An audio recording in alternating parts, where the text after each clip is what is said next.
সকলোলৈ জয় যিশু। আশা কৰোঁ আপোনালোকে সকলোৱে ভালে আছে আৰু ময়ো ঈশ্বৰৰ আশীৰ্বাদত বৰ্তমান ভালে আছোঁ। যিহেতু আমাৰ গুড ফ্ৰাইডে পাইছেহি, অহা কাইলৈৰ পৰা গুড ফ্ৰাইডে হয়। আশা কৰোঁ আপোনালোকে সকলোৱে ভালে আছে।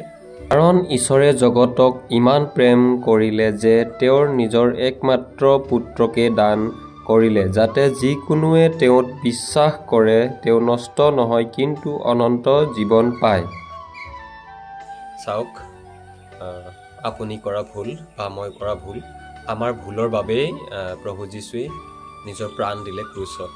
আৰু সেয়েহে আমি যিবোৰ আগতে ভুল কৰিলোঁ সেইবোৰ আমি প্ৰভু যীশুৰ ওচৰত আমি ক্ষমা বিচাৰি সেইবোৰ আমি ত্যাগ কৰি আমাৰ মনত যিবিলাক বেয়া ভাৱ আছে, বেয়া চিন্তাবোৰ আছে, এইবোৰ সকলো আমি ত্যাগ কৰিব লাগে।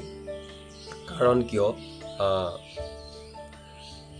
আমাৰ দিনকাল সদায় একে নাথাকে, সদায় দিন বহুত বেয়ালৈ আহি আছে।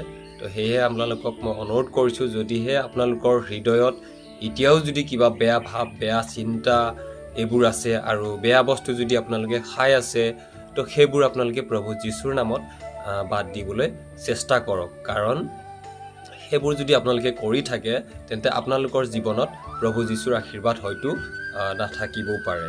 সেয়েহে অনুৰোধ কৰিছোঁ, আপোনালোকে আজিৰ এই দিনটোতেই প্ৰতিজ্ঞা কৰক নিজৰ মনতে প্ৰভু যীশুৰ নামত সেইবোৰ বস্তু আপোনালোকে ত্যাগ কৰক আৰু আপোনালোকৰ হৃদয়ত প্ৰভু যীশুক ঠাই দিয়ক।